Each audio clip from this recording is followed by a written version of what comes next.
Bismillahirrahmanirrahim. Assalamu alaikum. I hope you all are fine and staying safe and happy. I am your Pakistan Studies teacher, Miss Farheen, and I welcome you all to your Pakistan Studies class. My dear students, आज का lecture जो है ये है extreme weather conditions के बारे में. आपको पता है कि हम प्रीवियस लेक्चर से पाकिस्तान में क्लाइमेट किस तरह से बन रहा है, हवा, टेम्परेचर के अलावा बारिशें, ये तमाम चीज़ें मिलके क्लाइमेट को इफेक्ट करती हैं. ऐसा ही है. और लास्ट लेक्चर में हमने क्या पढ़ा था? लास्ट लेक्चर में हमने ये पढ़ा था कि लैटिट्यूड्स और लॉन्जिट्यूड्स जो हैं वो किस तरीके से डे लेंथ में और सीजनल चेंज में यानी कि किसी भी जगह एक अगर जैसे पाकिस्तान का ही सीजनल चेंज किस तरीके से होता है, तो वो मैंने आपको एक्सप्लेन किया था. आज हम एक्सट्रीम वेदर कंडीशंस के बारे में पढ़ेंगे और दो एक्सट्रीम वेदर कंडीशंस हैं, एक है फ्लड्स और एक है ड्राउट. ठीक है, यानी कि खुश्क साली, ड्राउट और इसके अलावा सैलाब. ठीक है, ये दोनों जो है ये एक्सट्रीम वेदर कंडीशंस हैं. कौन कौन से ऐसे कॉजेज हैं जिनकी वजह से ये दोनों जो है ये एक्सट्रीम वेदर कंडीशंस हमें देखने को मिलती हैं. मेनली पाकिस्तान की ही हम बात करेंगे. So if we look at towards the student learning outcome for today, तो we will be looking at the we will interpret the extreme weather conditions, that is floods and droughts, and in different geographical regions of Pakistan. Pakistan के मुख्तलिफ हिस्सों में ये जो दो weather conditions हैं ये कहाँ कहाँ पाई जाती हैं, हमने वो इंटरप्रेट करना है. और उसके अलावा हम ये भी एक्सप्लेन करेंगे and we will relate the causes and effects of droughts and floods in Pakistan. Pakistan के ऊपर इन दोनों के क्या इफेक्ट्स हैं और क्या इनको क्या चीज ऐसी है जो कि कॉज करी है, हम वो कॉजेज भी डिस्कस करेंगे. So moving forward towards the introduction. तो ये दोनों ही वेदर कंडीशंस हैं और दोनों के ही बारे में अगर बात की जाए तो ये नेचुरल हैं. ठीक है, नेचुरल किस तरह से है? क्योंकि नेचुरली यानी कि कुदरती तौर पे ही सैलाब आते हैं, बारिशें ज्यादा हुई. ठीक है, दरियाओं में पानी जो है वो ज्यादा हो गया और उसकी वजह से सैलाब का जो है वो ये सैलाब की वजह बनते हैं. और इसके अलावा अगर ड्राउट की बात की जाए, खुश्क साली की बात की जाए, तो वो क्यों होते हैं? वो इस वजह से होते हैं क्योंकि अगर बारिशें ना हो तो फसलें नहीं होती. ठीक है, तो उस तरह से खुश्क साली हो जाती है. तो ये दोनों जो है ये एक्सट्रीम वेदर कंडीशंस हैं, जब बहुत ज्यादा बारिशें हो जाए या बिल्कुल भी ना हो. ठीक है, दोनों को हम पाकिस्तान के मुख्तलिफ ज्योग्राफिकल रीजन्स में डिस्कस करेंगे और हम ये भी देखेंगे कि क्या क्या इनके जो है वो इफेक्ट्स हैं. राइट. तो सबसे पहले पाकिस्तान का मैप आपकी स्क्रीन पे, क्योंकि मैं कुछ क्वेश्चंस करूंगी. आपको क्या लगता है कि कौन से प्रोविंस आप मुझे बता सकते हैं, कौन से प्रोविंसेस जो हैं वो ड्राउट्स के लिए प्रोन है, यानी कि वहां ज्यादा प्रोबेबिलिटी है कि यहां खुश्क साली होगी, और कौन से प्रोविंसेस जो हैं वो सैलाब के लिए ज्यादा प्रोन है? हाथ खड़ा करें या मुझे बताएं. ऑनलाइन स्टूडेंट्स प्लीज पार्टिसिपेट करें. कौन सा आपके ख्याल में, मैप आपकी स्क्रीन पर है, मुझे प्रोविंस बता दें कि जो है वो ज्यादा प्रोन है. गौर से देखें मैप को.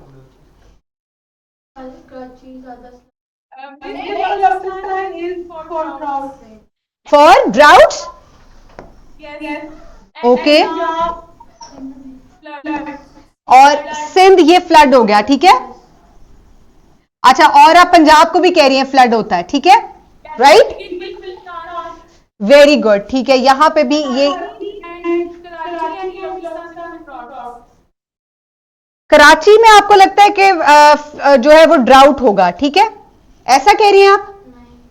Very good. अच्छा, अब जो बलूचिस्तान तक की बात है, दिस इज एब्सोल्युटली राइट कि बलूचिस्तान का मैक्सिमम एरिया जो है ये हम पहले भी पढ़ चुके हैं, यहां खुश्क साली वाली एक्सट्रीम कंडीशंस जो है वो फॉलो होती है, क्योंकि गर्मियों का टाइम पीरियड पाकिस्तान में लंबा होता है. पाकिस्तान की किस वजह से? पाकिस्तान ऐसे लैटिट्यूड पे मौजूद है जहां पे ज्यादातर इलाकों का जो मौसम है it is dry and arid, और बलूचिस्तान का इलाका मैक्सिमम ड्राई और एरिड जोन में ही आता है. But talking about the Punjab and Sindh zone, तो आप देख सकते हैं कि पंजाब में दरिया इतने सारे हैं. और फिर अगर हम क्लाइमेट की बात करें तो एक क्लाइमेट स्पेसिफिक कंडीशन है जो हर साल आती है पाकिस्तान में, that is the monsoon rains, and this area has special effect for monsoon. यहां पे बहुत ज्यादा मूनसून की बारिश होती है और फिर जब इतने सारे दरिया हैं, ठीक है, तो ये ओवरफ्लो होने के चांसेस हैं, और ओवरफ्लो होने की वजह से this area is prone to flooding. Then talking about Sindh, Sindh में भी, क्योंकि ये भी ऐसी जगह है जहां पर दरिया मौजूद है, और उसके अलावा not all of Sindh but some parts of the Sindh they are also prone to flooding. लेकिन सिंध के कुछ इलाके ड्राउट भी वहां पे पाया जाता है। वो हम देखेंगे कि कौन सा इलाका है। अगर आप गेस कर सकते हैं तो मुझे भी बता दें।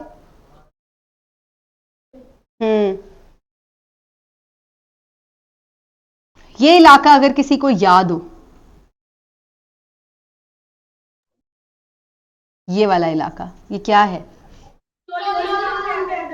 एग्जैक्टली यहां पे डेजर्ट मौजूद है, ठीक है।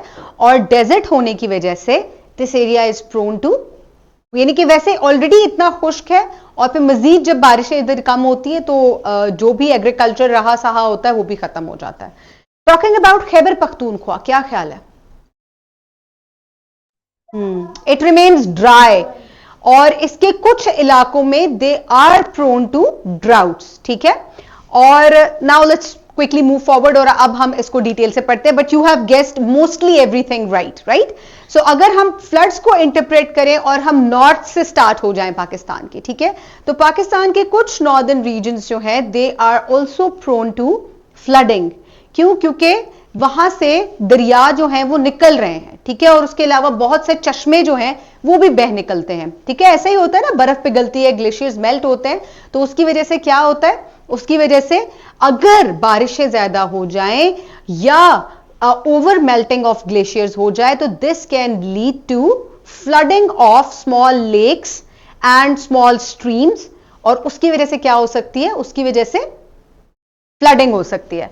सो हैवी मॉनसून, एक तो बारिशें हो गई, ठीक है, इसके अलावा रैपिड स्नो मेल्ट की बात भी हो रही है, यानी कि अगर बर्फ बहुत ज्यादा पिघल जाए तो फ्लैश फ्लड्स हो सकते हैं। फ्लैश फ्लड आपको पता है क्या होता है? यानी कि एकदम से ओवरफ्लो हो जाना, ठीक है, एकदम से ओवरफ्लो हो जाना किसी भी दरिया का या चश्मे का एक्सेसिव बारिश की वजह से। लाहौर की मैं आपको एग्जांपल देती हूँ फ्लैश फ्लडिंग के लिहाज से। अगर आपने देखा हो कि अक्सर आप देखते हैं कि पूरा का पूरा लाहौर जो है पानी आ जाता है और ट्रैफिक रुक जाता है सारा, नोटिस किया है आपने? अभी पिछले दिनों में बारिशें हुई थी, ठीक है।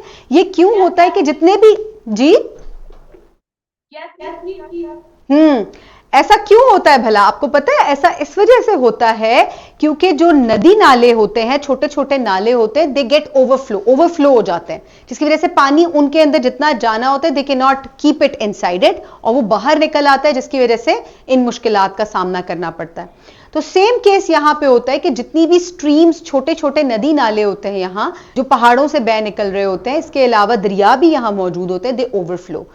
ये स्नो मेल्टिंग की वजह से भी हो सकता है गर्मियों में, ये रैपिड मानसून की वजह से भी हो सकता है, तो they lead to flash floods, ठीक है। और इसके अलावा क्योंकि इनका स्टीप ट्रेन होता है, तो आपने नोट किया होगा सवात में जब 2022 में पाकिस्तान वॉज ऑलमोस्ट अंडर, पूरा पाकिस्तान, वहां फिर आप ये नहीं कह सकते कि कोई एक स्पेसिफिक रीजन था जो कि जहां सैलाब आए थे, तकरीबन even Balochistan it received heavy rainfall, ठीक है। और उसकी वजह से क्या होता है कि जब ढलान के ऊपर दरिया मूव करता है और वो ओवरफ्लो हुआ हो तो उसकी इतनी पावर होती है। जी बेटे,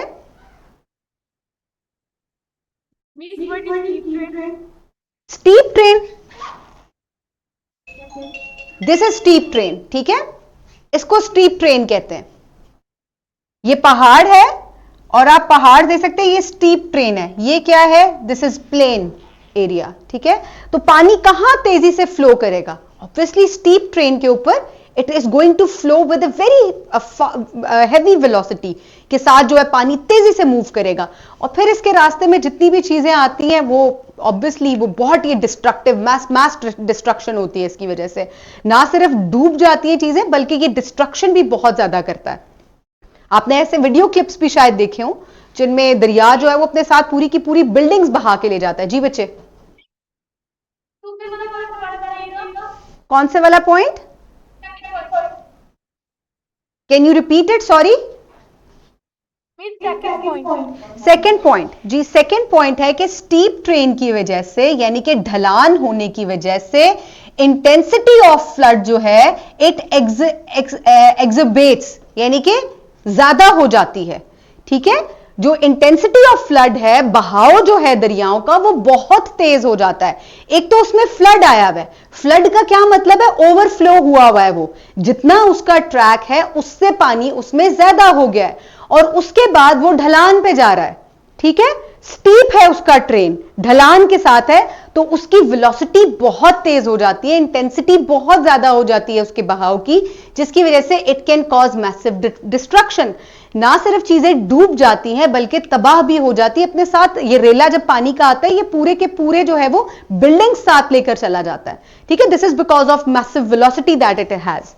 उसके बाद ग्लेशियल लेक आउटबर्स्ट फ्लो, यानी कि GLOFS, यानी कि इसका क्या मतलब है कि जो ग्लेशियल लेक्स होती हैं, जो कि पानी के स्नो के मेल्ट होने की वजह से लेक्स बनती हैं, समटाइम्स ओवरफ्लो हो जाती हैं because of monsoon rains and also because of over melting of the glaciers. और ये दोनों ही क्या करते हैं, ये लेक्स जो हैं अपने रास्ते से, यानी कि ओवरफ्लो होने की वजह से जो नियर बाय इलाका होती है उसको डबो लेती हैं, उसको अपने अंदर जो है वो फ्लड आ जाता है वहां पर। तो ये कुछ ऐसी चीजें हैं जो कि कहां होती हैं, जो कि नॉर्दर्न एरियाज में आपको देखने को मिलती हैं। आगे जाके मैं मैप आपके साथ पूरा शेयर करती हूं। ये गिलगित बल्तिस्तान के एरिया में भी हो सकती है, नॉर्दर्न रीजन्स में भी हो सकती है, कहीं पे भी जहां बारिशें नॉर्दर्न एरियाज में ज्यादा होंगी, राइट। उसके बाद पंजाब प्लेन्स, ठीक है। अब पंजाब प्लेन्स की अगर बात करें तो पंजाब जो अपर इंडस प्लेन्स हैं, ठीक है, पंजाब में वहां आप देखें कितनी सारी ट्रिब्यूटरीज हैं इंडस प्लेन की, ठीक है। रावी है, जेहलम है, चनाब है, दरिया है, एक जाल है दरियाओं का। And if there is going to be massive rainfall तो क्या होगा, एक तो पहले ही गर्मियां हैं, गर्मियों में पानी मेल्ट होकर नीचे बहुत ज्यादा दरिया पहले ही बढ़ जाते हैं, उसकी वजह से जब बारिशें होंगी तो फिर तो they are going to be destructive again, ठीक है, तो फ्लड आना ही है उनके अंदर। So the vast river system including the Indus makes this region prone to riverine floods, यानी कि दरियाओं के अंदर तुगयानी जो है वो आ सकती है, क्योंकि क्या है यहाँ पे, एक तो इंडस रिवर है जो कि सबसे बड़ा दरिया है, और जितनी भी दूसरी ट्राइब्यूटरीज हैं they can lead to flooding when there is going to be excessive monsoon rainfall और there is excessive snow melt, ठीक है, जो पहाड़ों पे से होकर आती है। An intensive moon rainfall or upstream water release can cause river banks to breach. और river bank breach करने का क्या मतलब है, जो दरियाओं के किनारे हैं वो ब्रीच हो जाते हैं, ठीक है। ये दरिया का एक ओरिजिनल पाथ है, राइट। पानी ज्यादा होगा तो क्या होगा, ये इन किनारों से बाहर आ जाएगा, तो this is called the river bank breach होना, ठीक है। ब्रीच होना यानी कि अपने रास्ते से बाहर निकल जाना, राइट। सो इंडस प्लेन्स भी इस वजह से they are very prone to flooding. उसके बाद आ जाते हैं Sindh and lower Indus basin. अब अपर इंडस प्लेन की हमने बात कर ली, लोअर इंडस प्लेन में ट्राइब्यूटरीज तो नहीं है, लेकिन क्या है, इंडस प्लेन जो इंडस रिवर है वो एक पूरा दरिया, यानी कि तमाम ट्राइब्यूटरीज उसके अंदर शामिल हो गई ना। वो जो 5 दरिया हैं सारे आपके, उनमें जो वो सारे दरिया हैं वो इंडस के अंदर शामिल हो गए, और अब ये पूरा दरिया जो है ये सिंध में आ चुका है। बारिशें ज्यादा होंगी तो भी यहां पे क्या हो सकता है, फ्लड आ सकता है। इसके अलावा जो समंदरों का पानी है वो भी एक्सेसिव स्नो मेल्ट या बारिशों की वजह से वो भी फ्लड हो सकता है, वो भी जो है वो वापस आ सकता है, जिसकी वजह से फ्लडिंग जो है it can be cause. So riverine flooding can occur due to the high water volumes downstream. अब ये वो एंड है जहां पे तमाम पानी एक जगह शामिल होकर एक बड़े दरिया की सूरत इख्तियार करके सिंध में दाखिल हो चुका है। So this area is also prone to flooding. Coastal areas यानी कि अब जहां समंदर है may face additional risk from storm surge during tropical cyclone। अब storm surge क्या होता है, storm surge किस चीज को कहते हैं कि अगर समंदर में साइक्लोन आ जाए, तुगयानी आ जाए, वहां पे कोई ऐसा जो है वो स्टॉर्म या ऐसा कोई जो है वो बड़ा जो है वो साइक्लोन आ जाए तो उसकी वजह से बारिशें बहुत ज्यादा होती हैं, और ये हवाएं इतनी तेज चलती हैं कि बड़ी बड़ी जो लहरें हैं समंदर से वो किसकी तरफ, वो साहिल की तरफ आती हैं, और फिर साहिल समंदर पे मौजूद अगर जो जगह होती हैं वो उसको जो है वो पूरा का पूरा तबाह कर देती हैं। Pakistan is not too much prone to cyclone, लेकिन क्योंकि साहिल समंदर पे मौजूद है तो दिस कैन हैपन, ठीक है। और एक्सेसिव बारिशें भी होती हैं जिसकी वजह से फ्लडिंग हो सकती है, फ्लैश फ्लडिंग हो सकती है। So these 2 things are related to lower Indus plain और सिंध में, ठीक है। तो हमने 3 इलाके ऐसे पढ़े हैं which are very prone to flooding. अब यहां आप देख सकते हैं, मैंने आपको दरिया दिखाने थे, आप देख सकते हैं कि इधर भी इंडस रिवर प्लेन गुजर रहा है इधर से, ठीक है। यहां जो है आप देख सकते हैं केपी में एक बहुत छोटे से इलाके में से गुजरता है दरिया, ठीक है। बाकी जो है ये दूसरे काबुल रिवर और दूसरे रिवर्स हैं और ये भी सारे आकर इंडस में ही शामिल हो जाते हैं। तो ये यहां से गुजर रहा है और ये इलाका आप देखिए पूरा जाल है, 1 2 3 4 दरिया जो है वो इंडस में और 5वां इंडस खुद, ये तमाम जो है ये अपर इंडस प्लेन से गुजर रहे हैं। बारिशें ज्यादा आई नहीं और ये पूरा इलाका पानी के नीचे, और ऐसा होता है, अभी मैं आपको नेक्स्ट मैप दिखाती हूं। अब फिर ये जगह ये पूरा एक दरिया बन गया और फुल जोशो खरोश से अब ये जा रहा है, ठीक है। तो this area is also prone to flooding, right. अब ये देखें जी, यस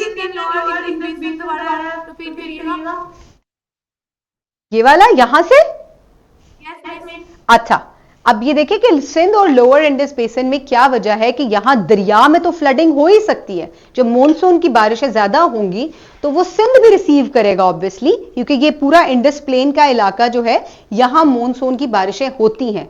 और अगर मॉनसून की बारिशें ज्यादा होंगी तो सिंध के ये लोअर इंडस प्लेन में भी दरियाओं में रिवरनाइन फ्लडिंग किसको कहते हैं, दरिया में तुगयानी आने को ही कहते हैं, तो वो फ्लडिंग हो सकती है। उसके अलावा कोस्टल एरियाज जो है, कोस्टल एरिया किसको कहते हैं, साहिल समंदर को कहते हैं। अगर वहां कोई साइक्लोन है, साइक्लोन क्या कहते हैं, बड़ा सा हवा और पानी का जो है वो एक बहुत बड़ा सा चक्कर बनता है, ठीक है, और उसके अंदर बहुत सारे बादल बनते हैं और ये बादल जो हैं ये बारिश का सबब बनते हैं और अपने साथ बहुत तेज हवाएं भी ये लेकर आते हैं। और ये किस तरफ मूव करते हैं, ये समंदर से साहिल की तरफ मूव करते हैं, राइट। तो जब ये साहिल की तरफ मूव करते हैं, एक तो बारिशें बहुत ज्यादा है, दूसरी हवा बहुत तेज है, और तेज हवा के साथ ये पानी की बड़ी बड़ी लहरें लेकर आते हैं जो कि आपके साहिल समंदर से टकराती हैं, साहिलों से टकराती हैं आकर, जिसको स्टॉर्म सर्ज भी कहा जाता है। और ये लहरें जो हैं ये तबाहकारी का, जाहिर है फ्लडिंग का बायस बनेंगी। इसके अलावा जो बारिशें ये अपने साथ लेकर आ रही हैं, they can also cause flooding, right. I hope this is clear now.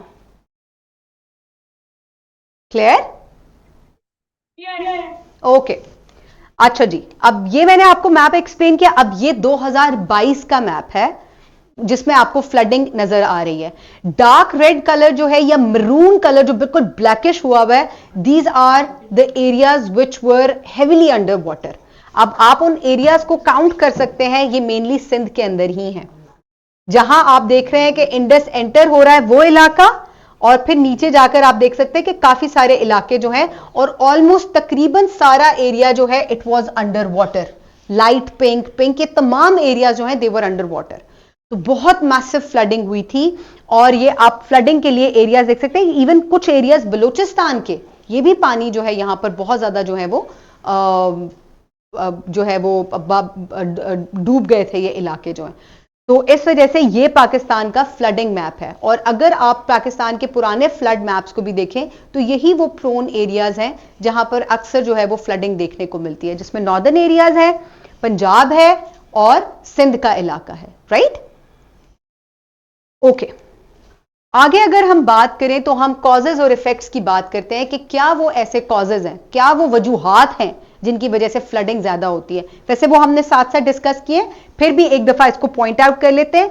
एक तो मॉनसून रेन्स हो गई, एक्सेसिव मॉनसून रेन्स की बात हो रही है।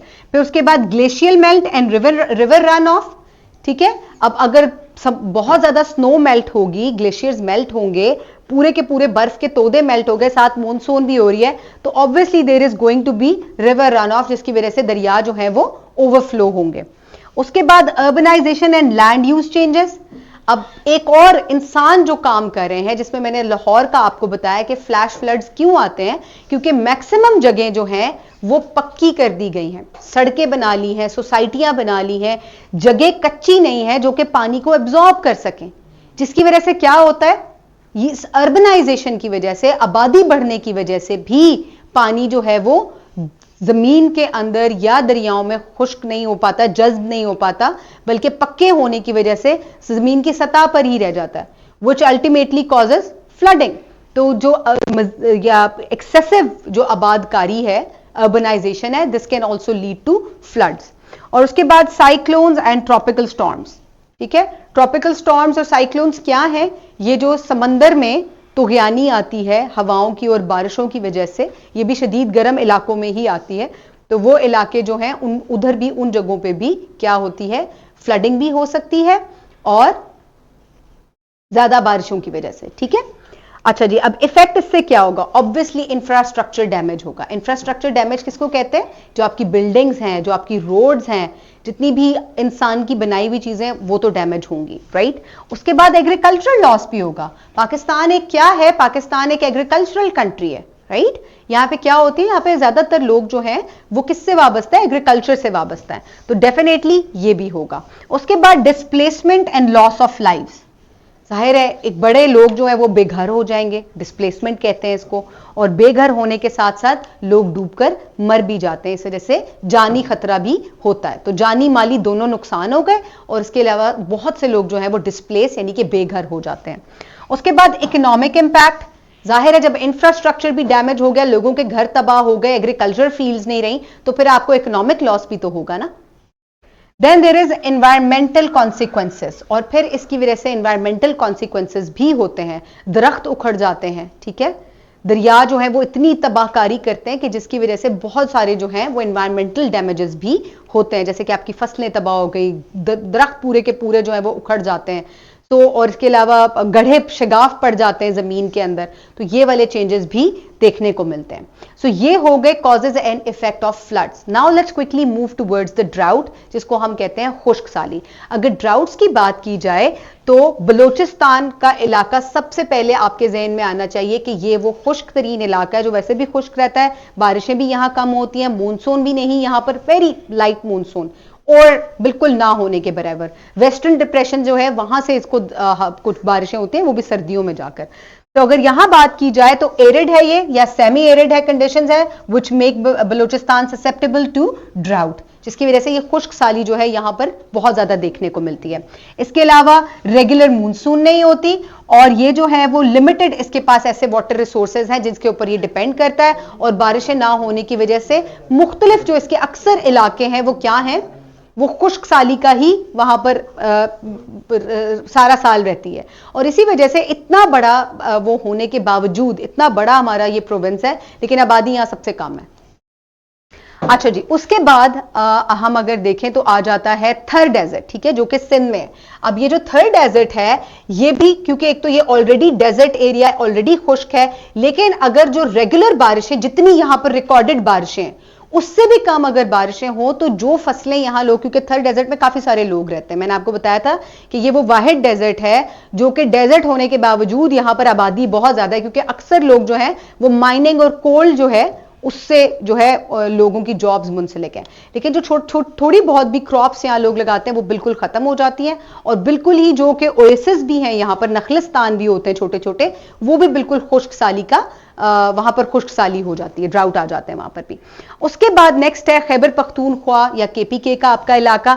तो यहां पे भी दीज एरियाज में एक्सपीरियंस, मैं हमेशा नहीं कह रही, but sometimes they may also experience drought condition, specially in rain shadowed region. अब रेन शेडो रीजन मैंने आपको बताया था कि क्योंकि वो जो उसका ट्रेन है खैबर पख्तूनख्वा का, वो भी हिली और माउंटेन एरियाज हैं। आपने देखा है कि वहां पूरी एक वेस्टर्न माउंटेन की पट्टी आती है, ठीक है, कोहे सफेद वगैरह ये सारी वहां मौजूद है।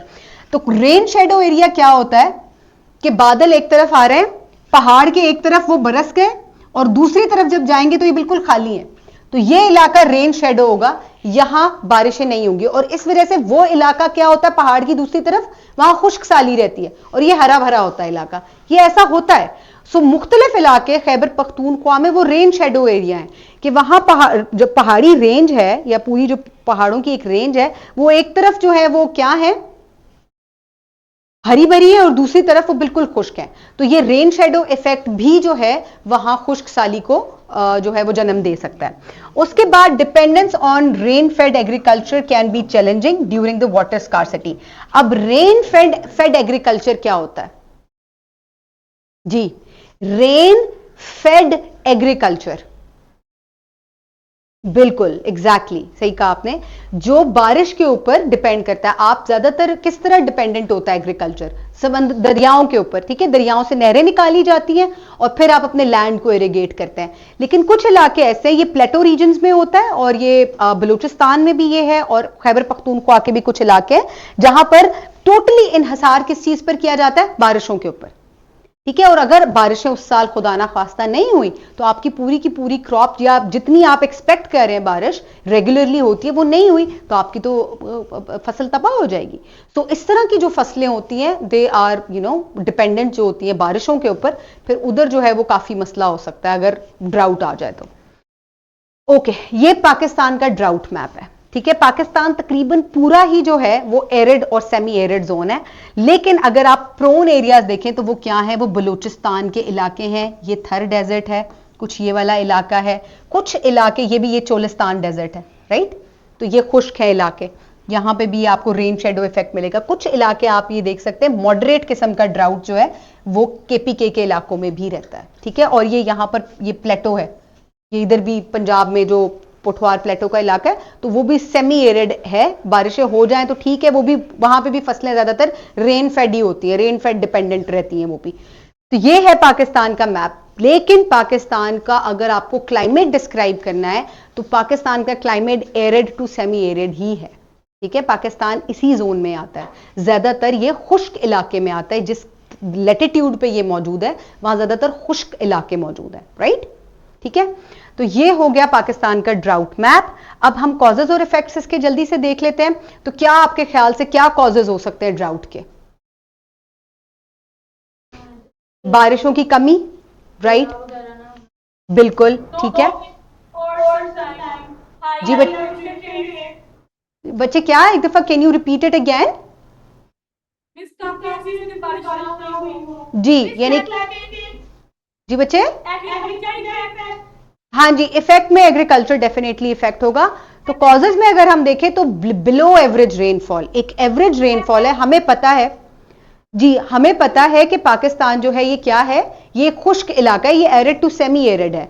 लेकिन जितनी एवरेज रेनफॉल यहां पे देखी जाती है, रिकॉर्ड की जाती है, उससे भी अगर कम बारिश होगी तो it is going to ultimately lead us to the drought, ठीक है। एक तो ये हो गया। इसके अलावा हाई इवेपोरेशन रेट, अब गर्मी अगर ज्यादा पड़े, डिग्री सेंटीग्रेड आपके इंक्रीज हो जाएं तो जो रहा सहा पानी है वो भी एवेपोरेट हो जाता है, तो उसकी वजह से भी हाई एवेपोरेशन रेट की वजह से भी खुश्क साली हो सकती है, जमीन भी खुश्क हो जाती है बिल्कुल। उसके अलावा deficient water management and climate change. अब डेफिशिएंट वाटर मैनेजमेंट क्या है कि हमें पहले से ही पता है कि पाकिस्तान क्या है, पाकिस्तान एक arid to semi arid country है, हमें डैम्स वगैरह बनाने चाहिए ताकि हम पानी को स्टोर कर सकें।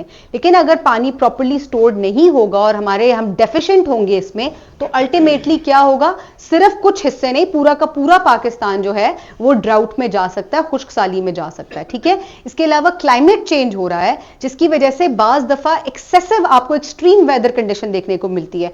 कुछ साल ऐसे होते हैं कि बहुत ज्यादा बारिशें हो जाती हैं और कुछ साल ऐसे होते हैं जब बहुत कम बारिशें होती हैं। तो this is because of climate change, जो कि नेचुरल नहीं है, वो ह्यूमन इंड्यूस्ड है, ठीक है, हमारी एक्टिविटीज की वजह से। जैसे मैंने वहां आपको बताया फ्लड्स में कि रैपिड अर्बनाइजेशन की वजह से भी फ्लड्स आते हैं, इसी तरह रैपिड क्लाइमेट चेंज की वजह से भी ज्यादा कार्बन डाइऑक्साइड हवा में होने की वजह से गर्मी ज्यादा बढ़ रही है, क्लाइमेट चेंज हो रहा है और उसकी वजह से भी खुश्क साली हो सकती है। अब इससे इफेक्ट क्या होगा, एक तो आपका एग्रीकल्चर जो है ये बिल्कुल तबाह हो जाएगा। उसके अलावा वाटर सप्लाई, पीने का पानी भी नहीं फराहम किया जाता, और ऑब्वियसली जब ये दोनों काम होंगे तो आपको इकोनॉमिक कॉन्सिक्वेंस होगा, and ultimately it is also going to lead to health issues.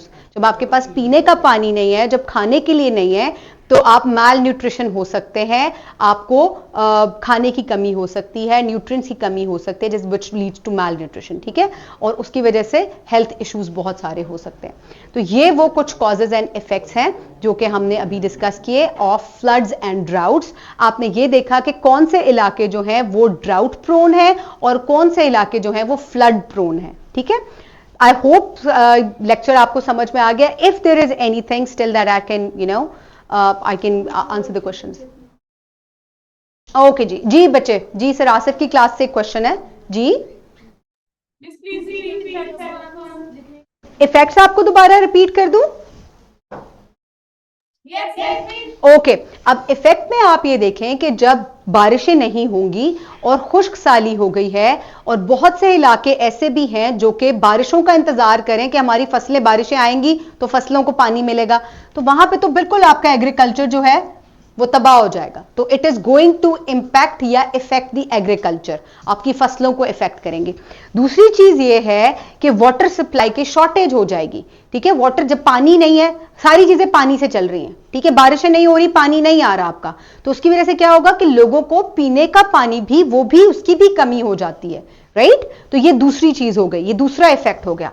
उसके बाद इकोनॉमिक कॉन्सिक्वेंस क्या कहते हैं, जिसमें आप इकोनॉमिकली आपकी गवर्नमेंट जो है उसको सेटबैक हो, जब आपकी फसल नहीं हो रही, आप अपने लोगों का खाना नहीं पूरा कर पा रहे, पानी नहीं फराहम कर पा रहे, तो ऑब्वियसली आपको कहीं से इंपोर्ट करवाना पड़ेगा। ठीक है, तो इसमें क्या होगा, इसमें पैसे खर्च होंगे, तो क्या हो रहा है, आपको इकोनॉमिक लॉस या इकोनॉमिक कॉन्सिक्वेंस भी हो रहा है, तो ये आपको इकोनॉमिकली भी इफेक्ट कर रहा है। उसके बाद आ जाते हैं हेल्थ इश्यूज।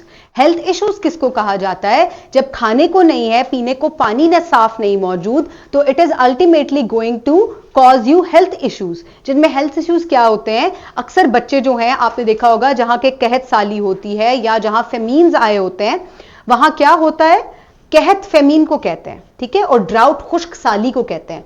तो खुश्क साली जो है वो कहत को जन्म देती है, और कहत होने की वजह से क्या होता है, आपके पास ना पानी होता है, ना आपके पास खाने की चीजें पूरी होती हैं, और उसकी वजह से it can lead to malnutrition. Malnutrition कहते हैं जिसमें आपके अंदर बहुत सी न्यूट्रिशंस की डेफिशिएंसी हो जाती है।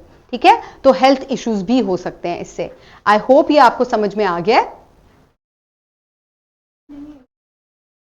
ओके जी, ओके बच्चों, I hope the lecture is clear. बस हमारा एक लेक्चर रह गया विच इज रिलेटेड टू, उसके बाद हमारा चैप्टर इंशाल्लाह कंप्लीट हो जाएगा, which is related to the climates of Pakistan. Pakistan में कितने तरह के क्लाइमेट्स पाए जाते हैं, we will discuss it tomorrow इंशाल्लाह। Have a great day, thank you so much and अल्लाह हाफिज।